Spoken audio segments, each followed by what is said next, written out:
Okay student, स्वागत है आप सभी का आज की क्लास में। तो बेटा, आज की जो हमारी क्लास है काफ़ी इम्पोर्टेंट है। और इस क्लास में हम देखो, ये क्लास नंबर 1 है। पहली बात तो यही है, इस क्लास में हम एएलपी मतलब असिस्टेंट लोको पायलट के जो सीबीटी 2018 में पेपर हुआ था, या लोको पायलट की जो भर्ती 2018 में आई थी, उसके क्वेश्चन को करेंगे। ओरिजिनल क्वेश्चन है, बिल्कुल आप देख सकते हैं स्क्रीन पे, ठीक है।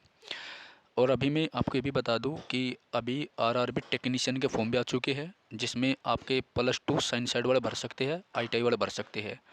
और रेलवे डी ग्रुप की यानी ग्रुप सी की वैकेंसी 1,03,000 की वैकेंसी भी आएगी, ठीक है। तो ध्यान दे लीजिएगा इसमें अच्छी तरीके से। ओके, चलो डन करते आगे।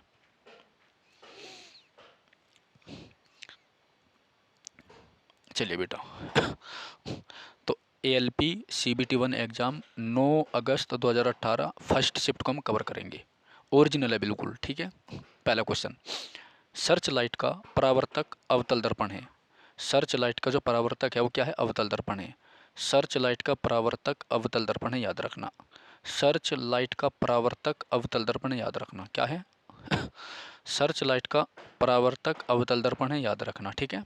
चलिए अगला क्वेश्चन देखो, पानी को ब्लीचिंग पाउडर में मिलाने पर क्लोरीन गैस निकलती है। अगर आप पानी को ब्लीचिंग पाउडर में मिला देंगे, अगर आप पानी को ब्लीचिंग पाउडर में मिला देंगे तो क्या निकलेगी? उसमें से क्लोरीन गैस निकलेगी। सर्च लाइट का परावर्तक क्या होता है बेटा? अवतल दर्पण होता है। पानी को ब्लीचिंग पाउडर में मिलाने से क्लोरीन गैस निकलती है, याद रखना। सर्च लाइट का परावर्तक क्या होता है? अवतल दर्पण होता है। पानी को ब्लीचिंग पाउडर में मिलाने पर क्लोरीन गैस निकलती है, याद रखना, ठीक है। चलो, ये जो क्लोरीन, चलिए क्लोरीन गैस को ही जो है ना हम पानी को साफ करने के लिए डालते हैं क्लोरीन को, ठीक है। चलिए ओके, आगे देखते हैं अगला क्वेश्चन। इलेक्ट्रोलाइसिस। इलेक्ट्रोलाइसिस अभिक्रिया द्वारा उच्च प्रतिक्रिया वाली धातु का निष्कासन होता है। इलेक्ट्रोलाइसिस अभिक्रिया द्वारा उच्च प्रतिक्रिया वाली धातु का निष्कासन होता है। क्या होता है? निष्कासन होता है, ठीक है, याद रखना। उसके बाद अगला है, सोडियम धातु को आसानी से चाकू से काटा जा सकता है। जो सोडियम धातु है आपकी, उसे आसानी से चाकू से हम काट सकते हैं, याद रखना, क्योंकि सोडियम आपका नरम होता है। और आप याद रखना, जो हमारा सोडियम होता है ये पानी के कांटेक्ट में आने से जो है ना जल जाता है। क्या हो जाता है? जल जाता है, यानी आग लग जाती है इसमें, याद रखना, ठीक है बेटा। उसके बाद कुकुरमुत्ता एक सैप्रोट्रोप है।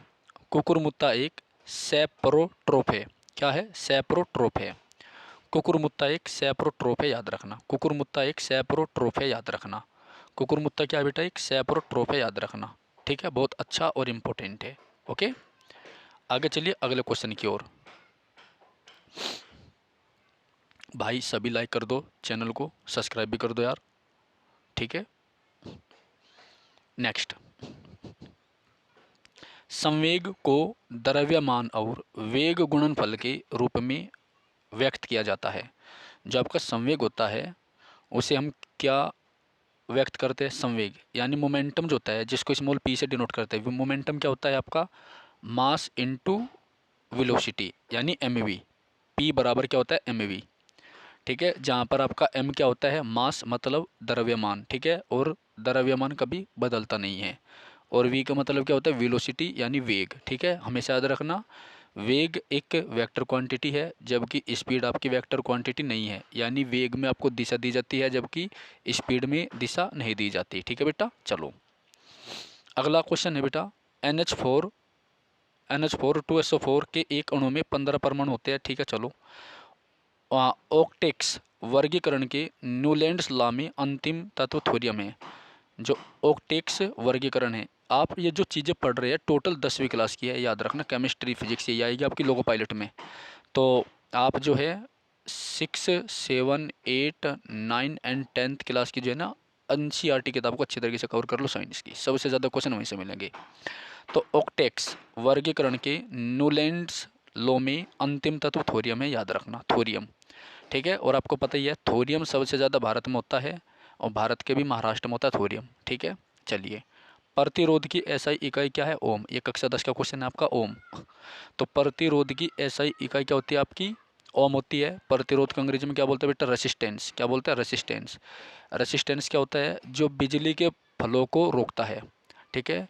The tendency which opposes to the flow of electricity, जो बिजली के फ्लो को रोकता है उसको हम क्या बोलते हैं? प्रतिरोध बोलते हैं, ठीक है, याद रखना। ओके, याद रखना, ठीक है, बहुत इंपॉर्टेंट है। तो प्रतिरोध की ऐसा यूनिट क्या होती है? ओम होती है। ओम एक साइंटिस्ट का नाम है, ठीक है। अगला है बेटा, यदि आप एक दर्पण में देखते हैं और पाते हैं कि छवि आपका परावर्तन आपसे छोटा है तो दर्पण उत्तल है। अगर आप एक शीशे में देखते हैं, एक दर्पण में देखते हैं, यदि आप एक दर्पण में देखते हैं और पाते हैं कि आपकी छवि यानी आपका परावर्तन आपसे छोटा है, यदि आप एक शीशे में देखते हैं और आप देखते हैं कि आपकी जो छवि है वो आपसे छुट्टी बन रही, तो दर्पण कैसा बेटा? उत्तल लगा, ठीक है, याद रखना। अब दो प्रकार के दर्पण होते हैं, एक उत्तल होता है और एक अवतल होता है, याद रखना। और एक अवतल होता है, अवतल होता है, ठीक है। तो उत्तल क्या होता है बेटा? देखो, उत्तल दर्पण जो होता है बीच में से मोटा होता है, याद रखो, बीच में मोटा होता है, मोटा, जबकि किनारों से बारीक होता है, याद रखना, ठीक है। अवतल क्या होता है? ये किनारों से मोटा होता है, जबकि बीच में से ये पतला होता है, ठीक है, दबा हुआ है। ओके, चलिए। खाद्य पदार्थों में दुर्गंध आने का मुख्य कारण वसा और तेलों का ऑक्सीकरण होता है। क्या होता है? वसा और तेलों का ऑक्सीकरण होता है, ठीक है, याद रखना। खाद्य पदार्थों में दुर्गंध आने का मुख्य कारण वसा और तेलों का ऑक्सीकरण होता है, याद रखना। खाद्य पदार्थों में दुर्गंध आने का मुख्य कारण क्या होता है? वसा और तेलों का ऑक्सीकरण होता है, याद रखना। क्या होता है? ऑक्सीकरण होता है, ठीक है।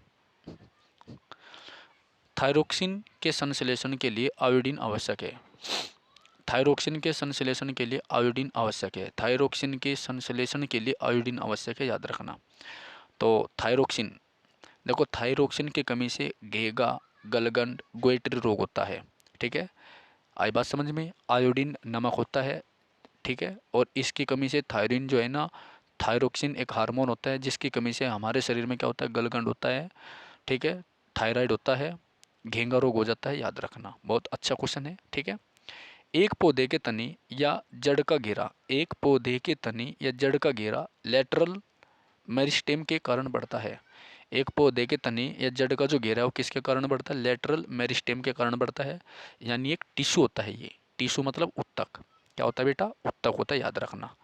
तो एक पौधा जो होता है, जो पौधा होता है पेड़, उसका जो तना होता है या जड़ होती है, उसका जो घेरा है, यानी जो जड़ होती है मोटी होती है ना, जड़ मोटी होवे तो उसका कारण क्या? लेटरल मेरिस्टेम एक टिश्यू है उत्तक, उसके कारण होता है, ठीक है। तो कितने क्वेश्चन हो लिया भाई? ये पहला क्वेश्चन गिन लो एक बार, आजा। 2, 4, 6, 8, 10, 12, 13, 13 क्वेश्चन आए बस साइंस के, लोको पायलट में, ठीक है। अब हम देखते हैं assistant loco pilot CBT 1 exam 9/8/2018 second shift, ठीक है। फर्स्ट शिफ्ट हमने कवर कर ली। चलिए, CO मतलब carbon monoxide. CO gas biogas संयंत्र में उत्पन्न नहीं होती है। CO गैस जो होती है आपकी कार्बन मोनोऑक्साइड, ये बायोगैस संयंत्र में उत्पन्न नहीं होती है, क्योंकि वहाँ पर जो है गोबर गैस बनती है, यानी मीथेन गैस बनती है, ठीक है, याद रखना। तो CO गैस को जो है दम घोटू गैस बोलते हैं। क्या बोलते हैं? दम घोटू गैस बोलते हैं बेटा, याद रखना। जो CO होता है इसको हम क्या बोलते हैं? दम घोटू गैस बोलते हैं, याद रखना, ठीक है। क्लोरीन गैस का उपयोग ब्लीचिंग पाउडर के निर्माण में किया जाता है। जो क्लोरीन गैस है इसका उपयोग ब्लीचिंग पाउडर के निर्माण में होता है, याद रखना। तो क्लोरीन जो होती है क्लोरीन, इसका प्रयोग किस में किया जाए? ब्लीचिंग पाउडर के निर्माण में। तो CO गैस बायोगैस संयंत्र में पैदा नहीं होती है। क्लोरीन गैस का प्रयोग ब्लीचिंग पाउडर को बनाने में होता है, याद रखना, इंपॉर्टेंट है, ठीक है। यदि क्रिप्टोन की परमाणु संख्या 36 है, चलो, तो उसका इलेक्ट्रॉनिक विन्यास 2, 8, 18, 8 होगा, ठीक है। चलिए, तो इलेक्ट्रॉनिक कॉन्फ़िगरेशन ही आपको सीखना पड़ेगा, आपने पढ़ा भी होगा 10वीं क्लास का है सारी चीज़ें, ठीक है। स्वाद का पता लगाने के लिए अभिग्राहक को रसवेदी अभिग्राहक कहते हैं, ठीक है। तो किसी भी आदमी को अगर स्वाद का पता लगाना है तो वो जीभ के कारण लगाता है, क्योंकि हमारी जीभ के अगले भाग में जो है बहुत सारी स्वाद की जो है बढ़ पाई जाती है, बढ़, ठीक है, याद रखना। तो खट्टा, तीखा, मीठा, है ना, वगैरह वगैरह, ये सब हमें जो है बढ़ के द्वारा पता चलता है। चलिए, सार्वभौमिक गुरुत्वाकर्षण कॉन्स्टेंट, सार्वभौमिक गुरुत्वाकर्षण कॉन्स्टेंट यानी जी,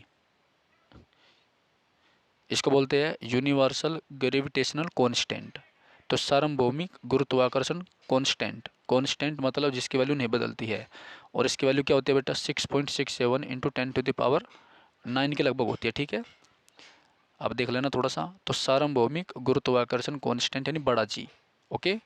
मूल्य की खोज किसने की थी, आइजक न्यूटन ने की थी, याद रखना, किसने की थी, आइजक न्यूटन ने की थी, ठीक है। चलिए, गैल्वेनाइजेशन की प्रक्रिया में लोहे को जस्ता की एक कोटिंग द्वारा संरक्षित किया जाता है। जो गैल्वेनाइजेशन होती है ये एक प्रोसेस होती है।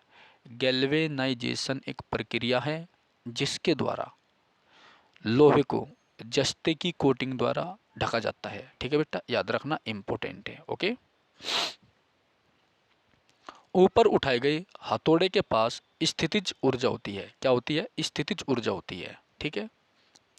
अगला क्वेश्चन है, जब हम आवधिक तालिका के समूह में नीचे जाते हैं जब हम आवधिक तालिका के समूह में नीचे जाते हैं तो सेल की संख्या बढ़ जाती है, क्या हो जाती है बेटा, बढ़ जाती है, सेल की संख्या क्या हो जाती है, बढ़ जाती है।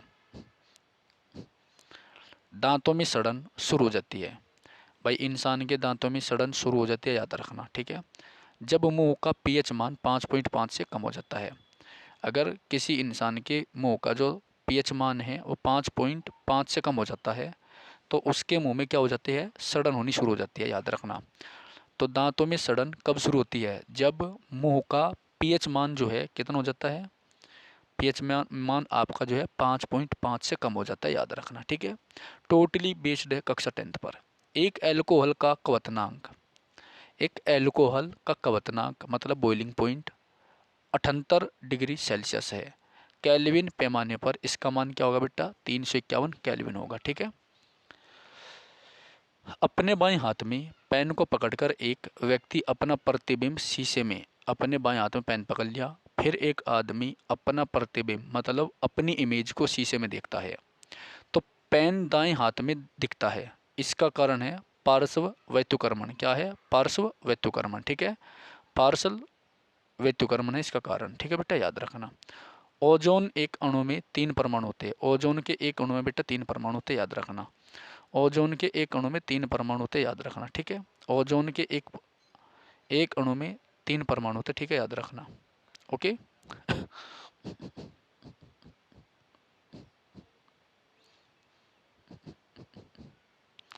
जब देखो बेटा, सेट नंबर 3 हो गया, assistant loco pilot exam 9/8/2018 third shift, ठीक है। चलिए, जब प्रकाश की एक किरण एक संघन माध्यम से, संघन माध्यम मतलब एक डेंस मीडियम से, एक संघन माध्यम से, ठीक है,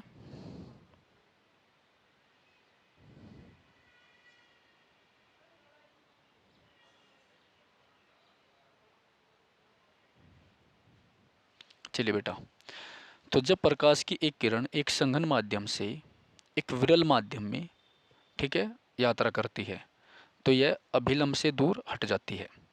जब प्रकाश की किरण एक संघन माध्यम से विरल माध्यम में यात्रा करती है तो यह अभिलंब से दूर हट जाती है, याद रखना, नहीं, अभिलंब से दूर दिशा में मुड़ जाती है, क्या हो जाती है बेटा, अभिलंब से दूर दिशा में मुड़ जाती है, ठीक है।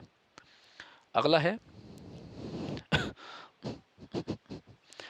जब किसी संकुचित सिलिंकी को छोड़ा जाता है, जब किसी संकुचित सिलिंकी को छोड़ा जाता है तो स्थितिज ऊर्जा को गतिज ऊर्जा में परिवर्तित करती है। जब किसी संकुचित सिलिंकी को छोड़ा जाता है तो स्थितिज ऊर्जा को गतिज ऊर्जा में परिवर्तित करती है, ठीक है।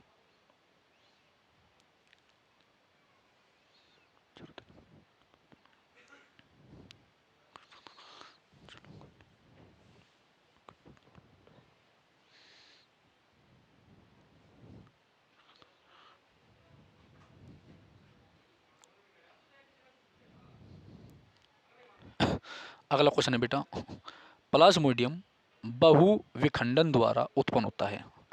जो प्लाज्मोडियम होता है वो बहु विखंडन द्वारा उत्पन्न होता है, ठीक है।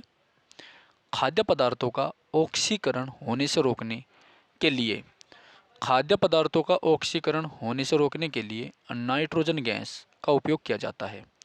जो खाद्य पदार्थ होते हैं उन्हें सड़ाने से बचाने के लिए नाइट्रोजन गैस का उपयोग किया जाता है, ठीक है।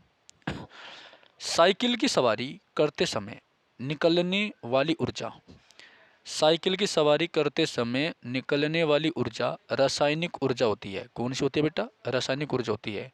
अगर आप साइकिल की सवारी करते हैं और उस समय आप साइकिल की सवारी जब आप करते हैं उससे जो ऊर्जा निकलती है वो रासायनिक ऊर्जा का रूप नहीं होता है, ठीक है। वो रासायनिक ऊर्जा नहीं होती है, ठीक है, रासायनिक ऊर्जा नहीं होती है। यदि आप साइकिल की सवारी करते समय निकलने वाली ऊर्जा जो होती है वो रासायनिक ऊर्जा नहीं होती है, ठीक है बेटा। चलिए नेक्स्ट है, कशक्यूटा एक परजीवी के रूप में पौधे से पोषण प्राप्त करता है। जो कैसकटा है या कशक्यूटा है एक परजीवी के रूप में पौधे से पोषण प्राप्त करता है। एक परजीवी के रूप में पौधे से पोषण प्राप्त करता है, ठीक है, याद रखना। नेक्स्ट है, अंडप यानी कार्पेल, अंडप कार्पेल फूल के केंद्र में मौजूद होता है। अंडप कहाँ मौजूद होता है? फूल के केंद्र में मौजूद होता है।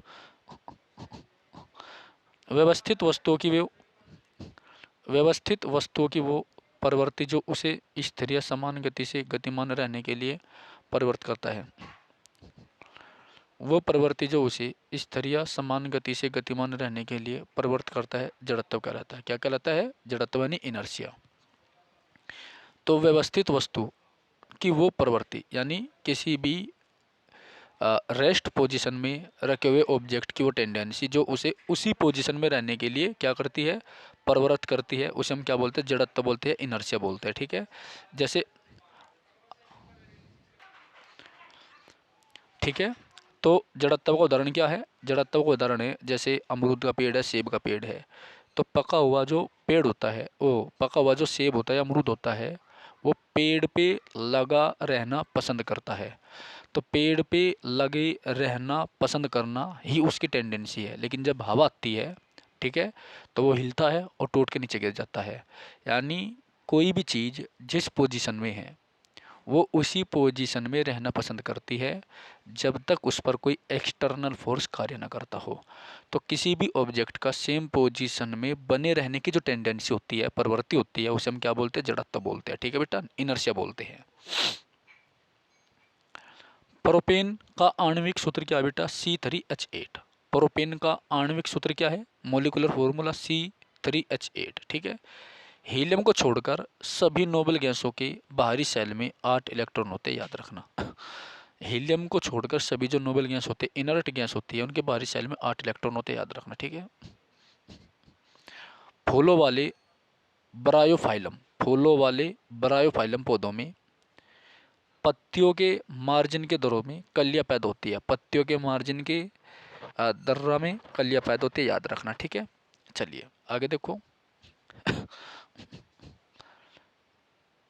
ALP CBT1 10 अगस्त 2018 सेकंड शिफ्ट को देख रहे हैं अब हम। रासायनिक गुणों में से मेंडलिपनी हाइड्रोजन और ऑक्सीजन, रासायनिक गुणों में से मेंडलिपनी हाइड्रोजन और ऑक्सीजन तत्वों द्वारा बनाए गए यौगिकों में ध्यान केंद्रित किया। अगला है, गति का पहला समीकरण वेग और समय के बीच संबंध दर्शाता है। जो फर्स्ट लॉ ऑफ मोशन होता है वो वेग और समय के बीच में संबंध दर्शाता है। वेग मतलब वेलोसिटी और टाइम के बीच में संबंध बताता है, ठीक है। कौन सा? गति का पहला नियम। इसके बाद यौन प्रजनन में माता पिता, यौन प्रजनन में माता पिता का योगदान अपने जीन का आधा हिस्सा होता है। यौन प्रजनन में माता पिता का जो योगदान होता है बेटा वो अपने जीन का आधा हिस्सा होता है। हाइड्रा जीव पुनर्जन्म और मुकुलन द्वारा प्रजनन कर सकता है। जो हाइड्रा होता है ये पुनः जनन और मुकुलन द्वारा प्रजनन कर सकता है, हाइड्रा। चलिए, गोलाकार दर्पण की प्रतिबिंबित सतह के केंद्र को पोल कहा जाता है। गोलाकार दर्पण, जो गोलाकार दर्पण है आपका, इसके प्रतिबिंबित सतह के केंद्र को पोल कहते हैं। क्या कहते हैं? पोल कहते हैं, ठीक है। पुरुष में प्राथमिक यौन अंग वर्षण होता है। पुरुष में प्राथमिक यौन अंग क्या होता है? वर्षण होता है। पुरुष में प्राथमिक यौन अंग वर्षण होता है, याद रखना। पुरुष में प्राथमिक यौन अंग जो वर्षण होता है टेस्टिस, टेस्टिस, TESTIES, टेस्टिस, समझ गए ना? ठीक है। तो पुरुष में प्राथमिक यौन अंग वर्षण होता है, अंग्रेजी में इसको टेस्टिस बोलते हैं। ठीक है। एक बंदूक की दो गोली। आगे बढ़ो। निर्वातम, और इससे जो हार्मोन निकलता है उसको टेस्टोस्टेरोन बोलते हैं। क्या बोलते हैं? टेस्टियोस्टेरोन। टेस्टियोस्टेरोन हार्मोन बोलते हैं जो इनसे निकलता है। ठीक है, याद रखना। ओके। और महिला में देखो, पुरुष में टेस्टोस्टेरोन होता है जो कि सेक्स हार्मोन होता है, महिलाओं में निकलता है प्रोजेस्टेरोन। ठीक है, याद रखना। निर्वात में प्रकाश का वेग 3 × 10⁸ मीटर पर सेकंड होता है। निर्वात में यानी वैक्यूम में प्रकाश का जो वेग होता है 3 × 10⁸ मीटर पर सेकंड इनवर्स होता है। याद रखना, बहुत इंपॉर्टेंट है। अगर मस्तिष्क मानव मस्तिष्क का वह हिस्सा है जिसमें विचारों का संग्रह होता है, अगर मस्तिष्क मानव मस्तिष्क का वह हिस्सा होता है जिसमें विचारों का संग्रह होता है, याद रखना। जब मैग्नीशियम रिबन को हवा में जलाया जाता है बेटा, तो मैग्नीशियम ऑक्साइड यौगिक उत्पन्न होता है। क्या उत्पन्न होता है? मैग्नीशियम ऑक्साइड यौगिक उत्पन्न होता है, याद रखना। क्या होता है बेटा? मैग्नीशियम ऑक्साइड यौगिक उत्पन्न होता है, याद रखना। ठीक है, बहुत अच्छा और इम्पोर्टेंट है।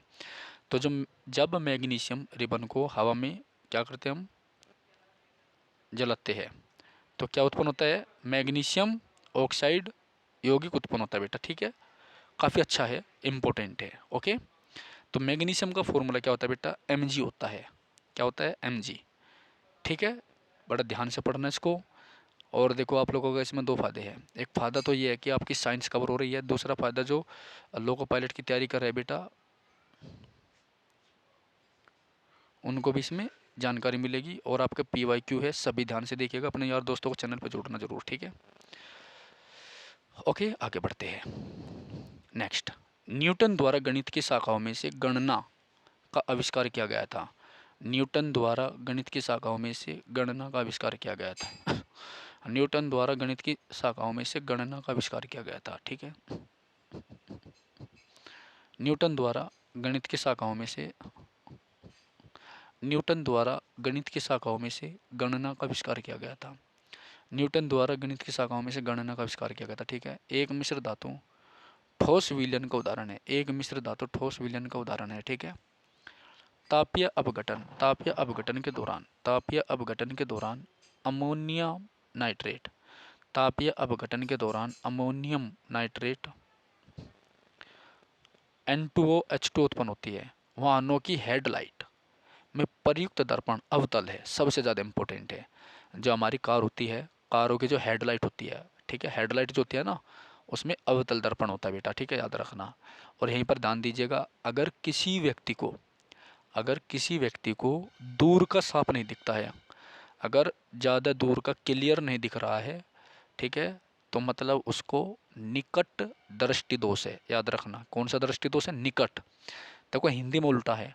अगर किसी आदमी को दूर का साफ नहीं दिख रहा है तो मतलब निकट दृष्टि दोष है। अगर किसी को नज़दीक का साफ नहीं दिख रहा है, दूर का क्लियर दिख रहा, तो उसको दूर दृष्टि दोष है। ठीक है, तो अंग्रेजी में जिसको दूर का साफ नहीं दिखता उसको हाइपर मेट्रोपिया बोलते हैं, और जिसको पास का साफ नहीं दिखता है उसको हाइपोमेट्रोपिया बोलते हैं। ठीक है, चलिए आगे बढ़ते हैं बेटा अगले क्वेश्चन की ओर। 66 बहुत 13×6 क्वेश्चन कर रहे भाई, कम से कम आपके कवर अप 3 6 3 9 हो गया मेरे हिसाब से। चलो बेटा, थर्ड शिफ्ट है आपकी। देखिए, विद्युत आवेश की SI इकाई क्या है? कूलाम। जो विद्युत आवेश है यानी इलेक्ट्रिक जो चार्ज जगह, उसकी SI यूनिट कूलाम होती है। ठीक है, और आपने पढ़ा होगा कूलाम लो, आपने पढ़ा होगा कि जो दो चार्ज होते हैं उनके बीच में जो स्ट्रॉन्ग फोर्स लगता है, फोर्स ऑफ अट्रैक्शन होता है, उसको हम क्या बोलते हैं?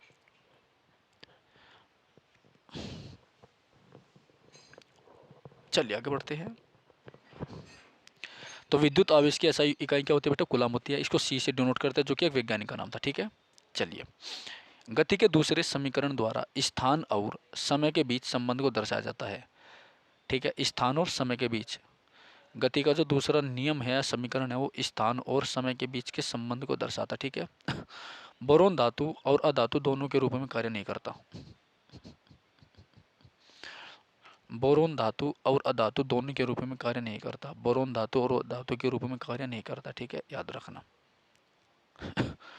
कूलाम का नियम, दो बिंदु आवेशों के मध्य आकर्षण या प्रतिकर्षण के बल का परिणाम दो आवेशों की मात्रा के अनुक्रमानुपाती होता है। अनुक्रमानुपाती होता है और उनके बीच की दूरी के वर्ग के व्युत्क्रमानुपाती होता है, ठीक है। तो कूलाम का जो नियम है वो बताता है कि अगर दो चार्ज आपका जैसे Q1 हो गया और Q2 हो गया, ठीक है, तो इनके बीच में जो फोर्स ऑफ अट्रैक्शन होगा यानी एफ जो होगा ये डायरेक्टली प्रोपोर्शनल टू होगा। देखो बल बराबर Q1 Q2 के डायरेक्टली प्रोपोर्शनल होगा, जबकि एंटी प्रोपोर्शनल होगा to the distance between them, ठीक है, to the square of the distance between them. It means force is directly proportional to the product of two charge Q1 and Q2. I repeat again, force is directly proportional to the product of two charge Q1 and Q2 and anti-proportional to the square of the distance between them, right? Okay, when देखो Q1 Q2 दो charge है, इनके गुणनफल के directly proportional आपका बल होगा, जबकि इन दो के बीच में जो दूरी होती है उसके स्क्वायर के अनुक्रमानुपाती होता है, ठीक है, याद रखना।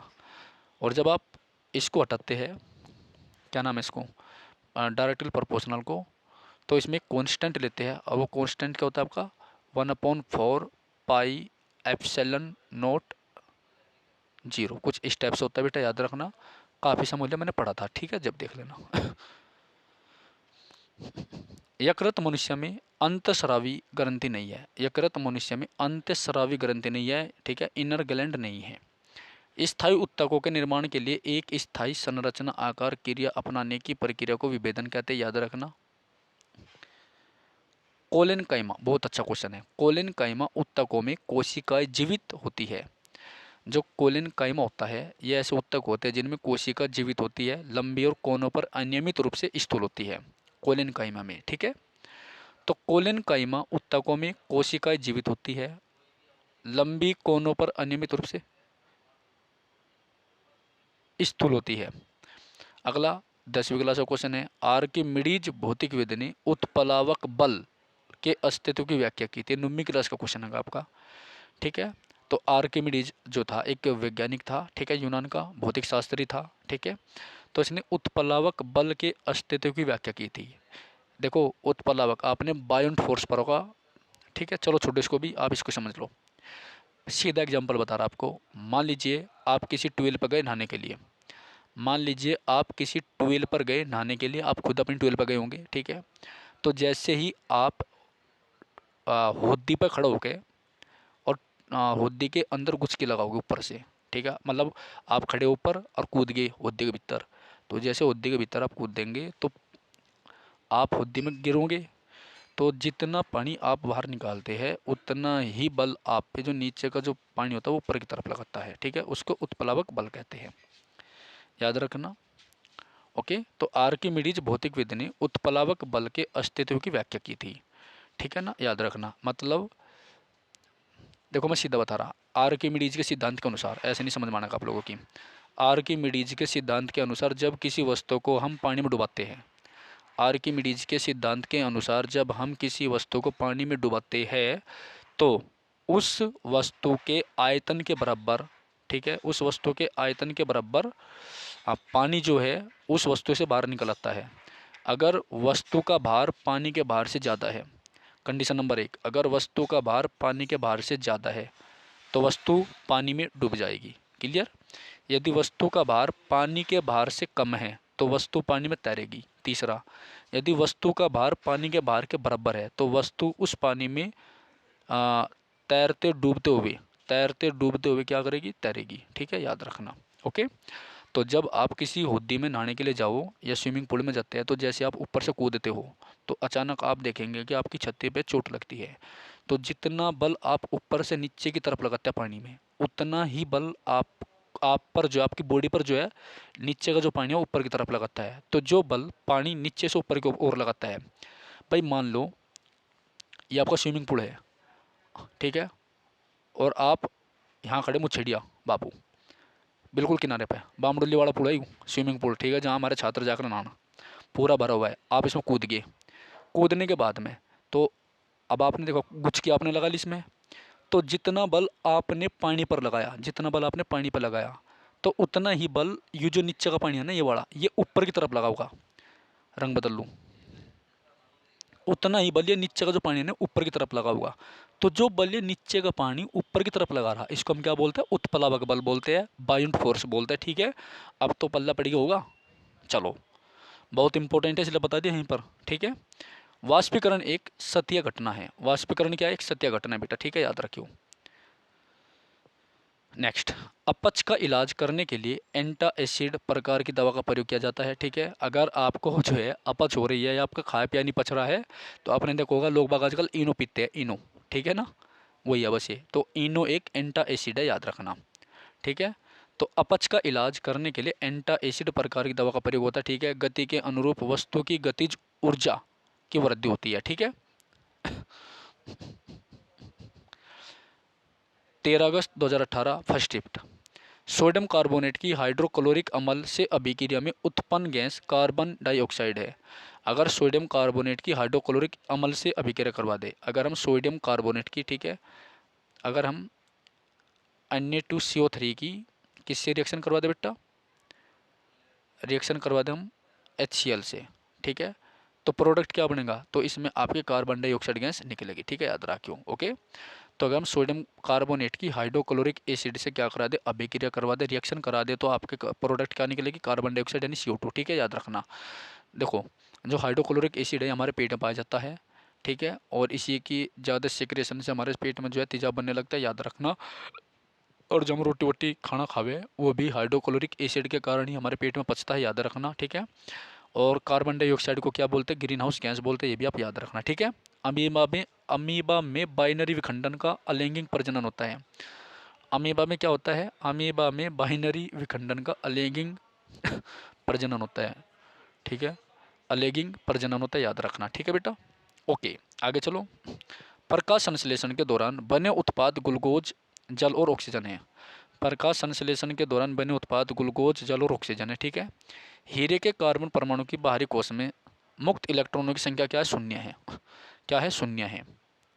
हीरा काफ़ी, देखो हीरा धरती पे पाए जाने वाला सबसे कठोर पदार्थ है, क्या है, पदार्थ, हीरा क्या है, पदार्थ है, ठीक है। लेकिन प्लेटिनम क्या है, धातु है, प्लेटिनम, प्लेटिनम क्या बेटा, धातु है। तो अगर पदार्थ पूछे तो हीरा होगा, अगर आपसे पदार्थ पूछे बेटा तो हीरा आंसर होगा, अगर आपसे धातु पूछे तो प्लेटिनम होगी, ठीक है। चलो नेक्स्ट, एक वक्रीय दर्पण जिसमें परावर्तक सतह अंदर की ओर वक्रीय होती है अवतल दर्पण कहा जाता है, क्या कहा जाता है, अवतल दर्पण, ठीक है बेटा। चलो नेक्स्ट, युग्मक संलयन को अंडे के साथ शुक्राणुओं में एक संलयन के रूप में परिभाषित किया जाता है।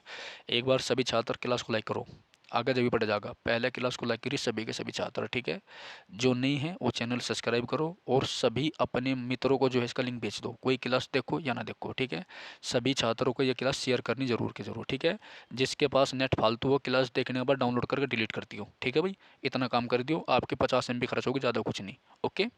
चलिए, तो युग्मक संलयन को अंडे के साथ शुक्राणुओं में एक संलयन के रूप में परिभाषित किया गया है, ठीक है।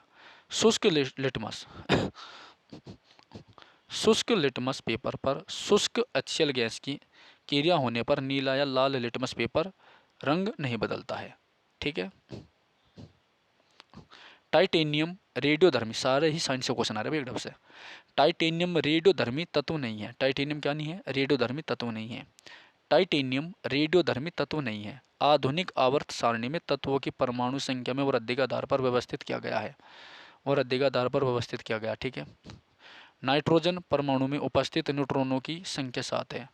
नाइट्रोजन परमाणु में उपस्थित न्यूट्रॉनों की संख्या 7 है। विद्युत प्रवाह को मापने के लिए अमीटर यंत्र का प्रयोग किया जाता है, अमीटर यंत्र का प्रयोग किया जाता है। विद्युत प्रवाह को मापने के लिए किसका प्रयोग होगा, अमीटर यंत्र का प्रयोग होगा, ठीक है बेटा। तो 1 2 3 4 5 6 7 8 9 10 11, ठीक है, और 2 13, तो 13 1 2 2 हो गया, उसके बाद ऐसे कर लेने, ले 3 और 3 6 और 13 6 78। तो बेटा आपने 78 क्वेश्चन पढ़ लिए, ठीक है। अब हम अगली क्लास में पढ़ेंगे ये वाले क्वेश्चन, ठीक है। ALP CBT 1 13 अगस्त 2000, ये अगली शिफ्ट, ठीक है। ओके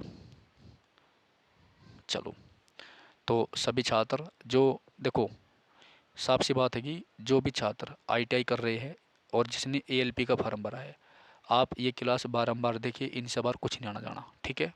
सारे के सारे आप देख लीजिए, 2018 में जो असिस्टेंट लोको पायलट का पेपर होता है ओरिजिनल क्वेश्चन है ये, और साइंस के क्वेश्चन है ये। तो इससे आपको क्या सीख मिलता है, साइंस आपको सबसे ज़्यादा, ठीक है। मैथ रीजनिंग है, ओके, और डजेंट मैटर। तो कंप्लीट मैं आपको यहीं पर यूट्यूब पे करा दूँगा आपको ये वाले, ठीक है। डेली डेली मिलेगा आपको, इसकी दिक्कत ना लो, ओके। और रेलवे देखो, RRB की एक तो भर्ती आपकी टेक्नीशियन की आ गई, ALP की आ गई, और रेलवे D ग्रुप जो अब C ग्रुप होगी, 1,03,000 की वैकेंसी है। 3 फरवरी से इसके फार्म शुरू हो जाएंगे, ठीक है। फरवरी में ही आ जाएंगी, याद रखना, मार्च में फार्म शुरू हो जाएंगे। तो आप अपनी तैयारी जोरों पर रखिए बेटा, ठीक है। चलो टाटा बाय बाय।